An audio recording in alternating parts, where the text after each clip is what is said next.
Good afternoon and welcome to Boston Asian Radio and TV English Daily News Today. I am your host, Amanda. Here's a look at the top stories making headlines today. 6 people shot during house party in Washington. IRS announces new income tax brackets. Veterans Day marked with events in Boston, across New England. Pedestrian fatally struck by tractor trailer on I-95 in Canton. The Marvels melts down at the box office, marking a new low for the MCU. 6 people shot during house party in Washington. A house party in Washington took a violent turn as 6 individuals were shot, according to officials. The incident occurred during the gathering, resulting in multiple victims with gunshot wounds. A 17-year-old boy has life-threatening injuries, according to the news station. 4 other men in their 20s and a 19-year-old woman are believed to all have non-life-threatening injuries. The sheriff's office said investigators learned that the party was hosted at a house through Airborne.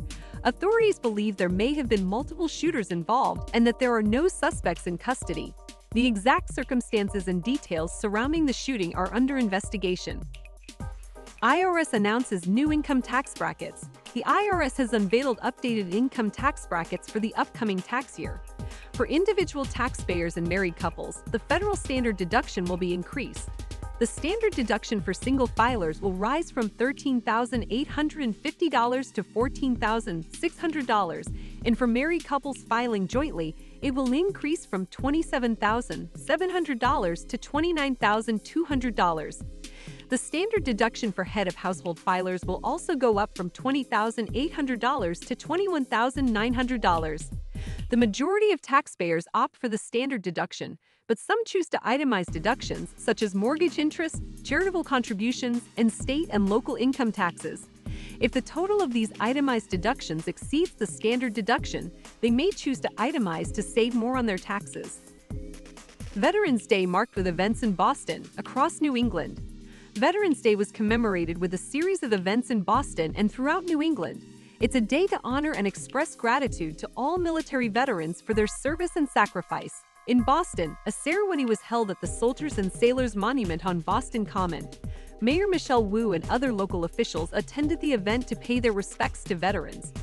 Throughout New England, various parades, ceremonies, and activities were organized to honor veterans. Communities came together to recognize the contributions of those who have served in the armed forces. Boston Mayor Michelle Wu said, "And so today and every day we honor those who have made the very difficult decision to serve and take on the heaviest of charges to make sure our communities will always be free and always be safe." Pedestrian fatally struck by tractor trailer on I-95 in Canton. A tragic incident occurred on I-95 in Canton, Massachusetts, as a pedestrian was fatally struck by a tractor trailer. The accident resulted in the loss of a life and a somber reminder of the dangers faced on the road. The pedestrian was struck just before noon at exit 26 at the juncture with I-93, state police said in an email. A state trooper called in the crash, with cruisers, the state police crash reconstruction team, 8 troop detectives, crime scene services, and Mass DOT reporting to the scene, state police said.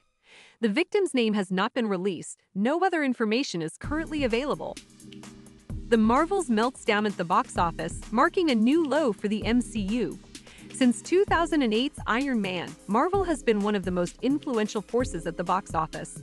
However, the latest release, Captain Marvel 2, has set a new box office low for the Marvel franchise, currently at only $47 million. Reportedly, this 33rd installment in the Marvel Cinematic Universe, as a sequel to 2019's Captain Marvel starring Brie Larson, has grossed less than a third of its predecessor's total box office earnings of $1.534 billion, with a final global box office of $1.13 billion.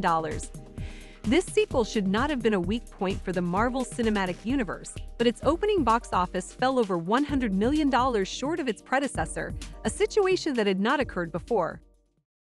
Stay tuned for more updates on Boston news as it develops.